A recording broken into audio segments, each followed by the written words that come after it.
1200, sul oli 1740 oli algus, nii et sul on midagi 260 aastat ja mul oli siis algus 1840. Jaa.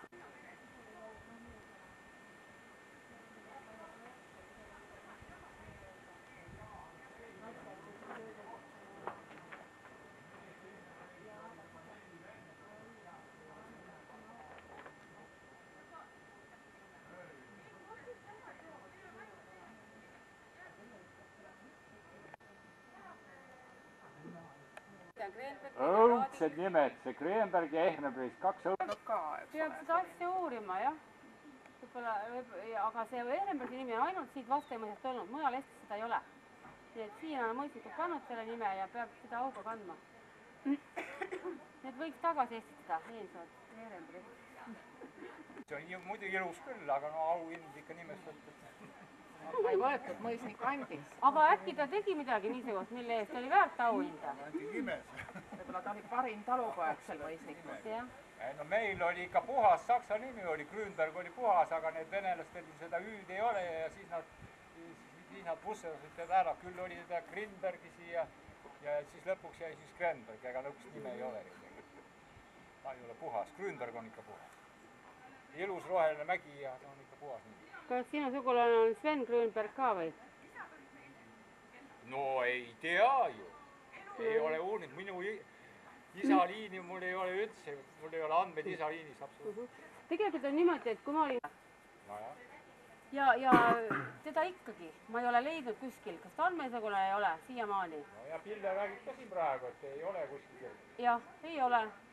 Aga võib-olla on äkki mõni kuskil kaduma läinud aru. Mis mul oli, ma näitasin üks aru, mul kaduma läinud, kirikuraamatust on kadunud, võib-olla see teise maakonda ära. Et seal on meil palju uurida. Ja mul oli Komsomoli pileti peal 2 Ehrenpreisi allkirjad. Minu allkiri ja siis Toivo allkiri.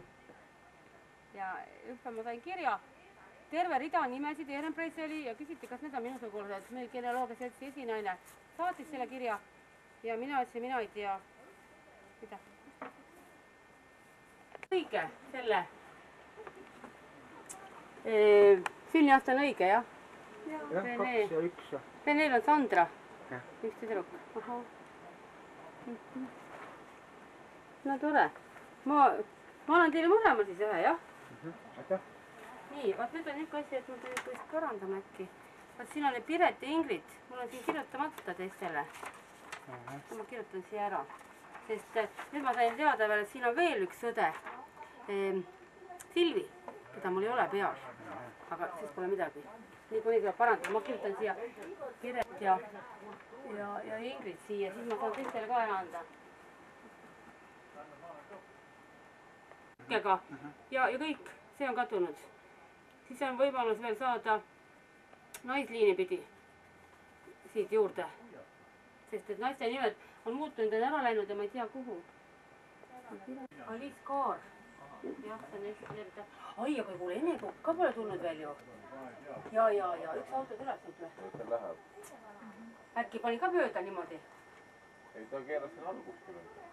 Või tuli kuskil. Tegelikult on õigus, Tallinnast on Ene Kukk tulemata veel ju. Tema arvuti teel suhtleme, tema saatis mulle meili, et ta kindlasti tuleb. No vot, ja siis ma hakkasin uuesti perfokaarte vaatama, vaatan Jüri on siin ja siis sain siia aru ja nüüd on see vananenud. Jookseb siit. Jah. Üks asi on tegelikult põnev uurida. Tohutu töö teil ikka ju. No ma ei tea, kui ta teed, see ei ole nagu töö. See tegelikult kuskil, millal ma 8 aastat tagasi ma hakkasin vaatama, et isa rääkis kogu aeg Paulist ja Jüri, et Jüri oli suur, niisugune kivituuri ja ta suure ääni maetud ja ikka tahtis tema haual ära käia. Ja siis ma sain Pauli aadressi, kirjutasin ja tema andis mulle siis Marta aadressi Tallinnas ja siis sain selle aru kätte. Ja kui ma kirikuraamatust sain kõik ühes kohas kätte, need siis hakkas asi järgnema. Ja siis ma teadsin, et on Eensoks esitanud oma nime arvutis, sain teada. Ja siis ma helistasin juhuslikult Viljandisse, sain kätte Illari. Ja Illar ütles jah, et nemad olid Ehrenbergid ennem. Siis sain kõik selle aru kätte. Ja Ene, tema vennal Otil oli 9 last. 9 last ja nad on, Ene elab Tallinnas, kõige vanem nendest. tema lubast olla, nii et ikkagi peaks ikka ära ootama enne ka. Ma arvan, ma jagan need sugupuud, siis igaüks näeb, kus oksa peal istub. Tuleme siia Villu. Ma jagaks need sugupuud teile, et te näeksite, kus te siis olete. Nii, palun. Nii, ütle ka, kelle sa andsid siis? Mari Pihlak. Aga igaüks ise tutvustab, kes ta sai. Mari Pihlak olen.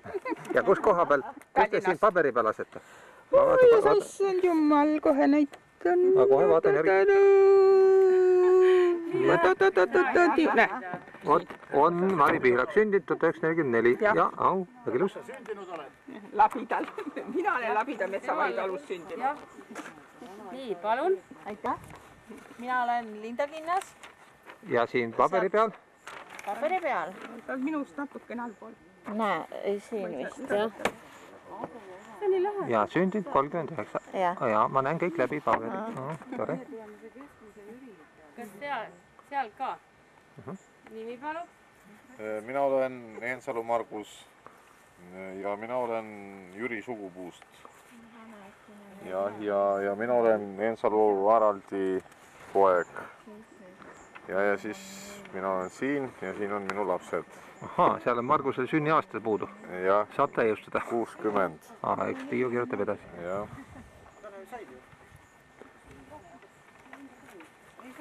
Nii. Tema on minu abikaasa.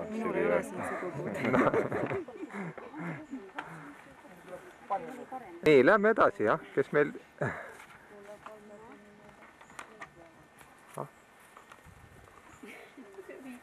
Ütle oma nimi ja Pille.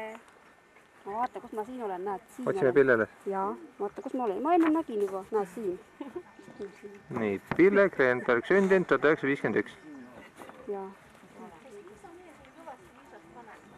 Algus oli 71, kui pandud see oli 74, tegelikult on 75. Ma parandan ära. Nii, palun. Palun. Hardi. Hardi Kinnas. Paiknen siin. Selle koha peal? Linda poeg. Ahaa, et sünniaasta on vale või? 75 on õige öelda. Ahaa, aasta vanemaks tehtud. No mehel ei tee midagi. Nii, palun. Järgmine. Meil paljud kunstnikest meie suguvuses. Eloret Järv. Ja paberi peal. Nii, ongi üleval. Aga ma ikkagi annan sugupuud pildi.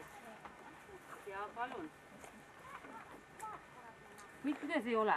Ma pean naised on kõik ka peal. Ei ole, seal ma vaatasin. Aino on meie tarkvara siin nii väikse. Eiga me paneme. August Männiste koha peal või? Ei, ma kirjutan sinna juurde. Ja. August Männiste. Tähendab, naised on mul, abikaasad on mul niisugune... Jah, August Männiste. Abikaasa. Kes see sugupuud pole uurinud, on niisugune lõputuse märk või? Kuidas see on see? On abikaasade märk. Ja ma olen pannud ikka enamust peale. Siis peaks sinna juurde panema. Ma kirjutan sinna juurde. Jane ja Rein, kus nemad paberi peal on?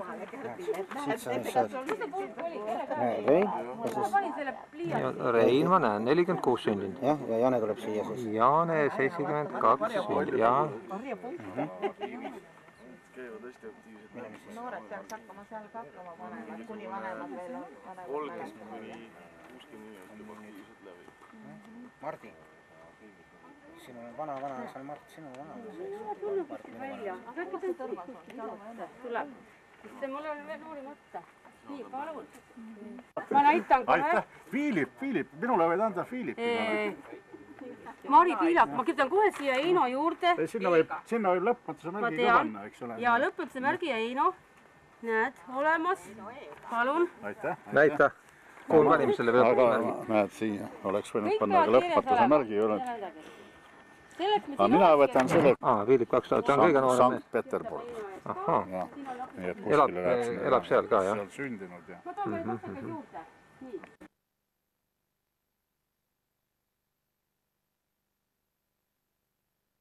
Päikesepaistesele päevale kohane sörgib 52-aastane 4 lapse isa Meelis välja kodutalu tagusest metsatukast.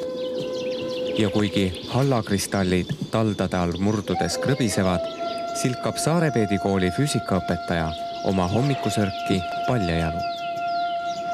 aga talvel on ikka midagi jalas ka või? Noh, talvel ikka jah. Ega siis nii hulma ka ei ole. Aga mis hetkel siis ketsid nurka heidate? Noh, kui nii juba 4-5 kraadi külma on, siis võib juba palju elu käia.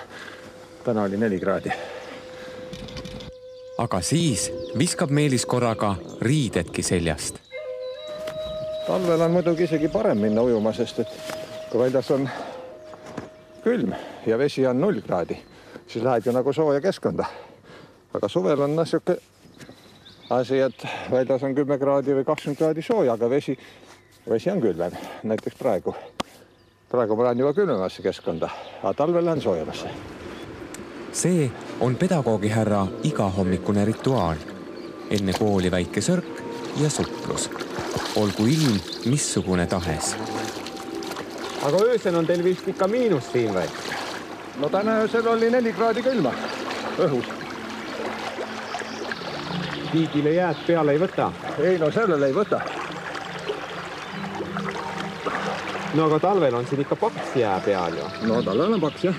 No kuidas te ujute siis? Saad tööd teha enne. Talvel hoiab Meelis lahtisena mõnemeetrilist ujumisrada. Käreda pakasega nõuab see üksku tööd, aga hästi läbimõeldud metoodikaga asi toimib. Ja mis võib olla veel suurem mõnu, kui 23 miinuskraadisest õhust hüpata sooja mitavasse tiiki. Ja niimoodi aasta läbi, iga jumala varahommik. No üks hommik jäi vahele. 26. veebruar oli see vist, see vahele. Mis siis juhtus? No lihtsalt ma ööbisin sel öösel ööbisin metsas ja ma ei leidnud sealt kusagilt lahtist vett. No oli veel Kaitseliidu õppus, oli eineõppus. Ja siis, kui ma jõudsin juba koju, siis oli lõunaaeg oli juba natuke imelik minna ujuma. Tõele auandes oli see Riiassaare küla raudmehele küll alles esimene talv jäistes voogudes kümmelda. No ma alustasin eelmise aasta juulikuuses. Juulis, jah. No siis oli vesi külm, ebamugav oli minna vette. Niisugune tunne, et lähed ikka halba keskkonda. Aga siis ma hakkasin alguses käima, nii vööst saadik ja siis natuke rohkem ja siis hakkasin üleni käima ja siis mõtlesin, et ma käin nii kaua, kui jää peale tuleb. Aga siis tekkis mõte, et miks ma siis nüüd pooleli jätan. Nüüd käin edasi. Kas elu on ka kuidagi paremaks läinud tänu sellele? Ei, elu ei lähe sellest paremaks. Enne see tuleb. Ja elu jääb ikka selleks, nagu ta on. Aga ma olen lugenud, et tegelikult see on üks enesepetmine, see karastamine. Tegelikult sellest ei ole midagi kasu. Kasu või? Jah. Aga mis kasu seal ikka peab olema? Et inimene oleks nüüd tohutult terve ja... No enesetunne on ikka kõik see määravam, ma arvan. No mis see nii hää tunne siis on? Mis see on või? Kas see on see, et sa nagu ületad ennast, et sa oled millegagi hakkama saanud või on see mingi muu asi? Ei, see on ka. See on ka. Kuskilt otsast on see, et sa ületad ikka ennast. Inimene ikka tahab nagu alateadvuses ennast ületada. Aga see lõpuks hakkab mujale hästi mõjuma. Kas või selle samas. Mul ei ole nohu anda, võib-olla ma ei tea, kuidas teistel on. Mismoodi lapsed koolis teavad? Teavad, jah. Kui sa mõtlevad, õpetan? No ikka mõtlevad, jah. Õpetan ikka natuke niisugust. Nad on küsinud, jah, kuidas ma näiteks elan. Ma käin hommikul ujumas. Nad ei oskunud alguses, aga nad vast usuvad juba. Ja kui esimene tund on, siis teie olete reibas ja nemad seal magavad. Nii oli see vast ka ei ole. Vanasja tallu ja Saarepeedile õpetajaks tuli Meelis perega ära 10 talve tagasi Tartu Ülikoolist teadustöölt. See oli põhimõtteline ja õige otsus, ütleb ta nüüd. Eemalt vaadates ehk veider ja ebamugav, aga tegelikult suur kingitus iseendale. Täpselt nagu hommikune kümbluski. Mis te arvate, miks enamus inimesi siiski taolist asja ei tee?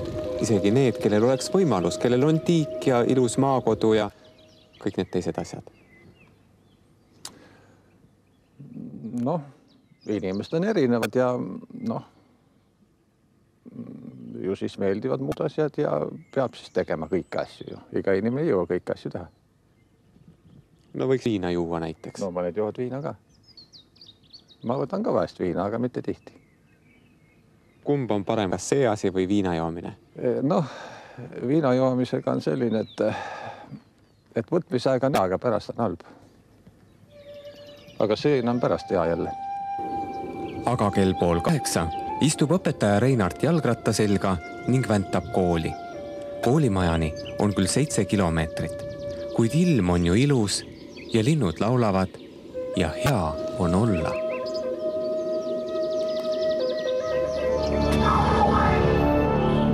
See kõik on tohutult sümpaatne, aga ajal, mil meil on ukse taga 10, kui mitte 100 inimesed palju tõsisemate muredega, annad sina praegu 6 minutit väärtuslikku eetriaega kellelegi tiigisuplejale. Jah, see on tõsi. Me oleme sellest rääkinud ning võtnud vastu ka otsuse. Pealtnägija korraldab mastaapse sotsiaalse eksperimendi, pöördub näoga oma vaataja poole, heidab endalt manipuleeriva ajakirjanduse kirevad hilbud ja toob avalik-õigusliku televisiooni teieni sellisena, nagu Jumal ta loonud.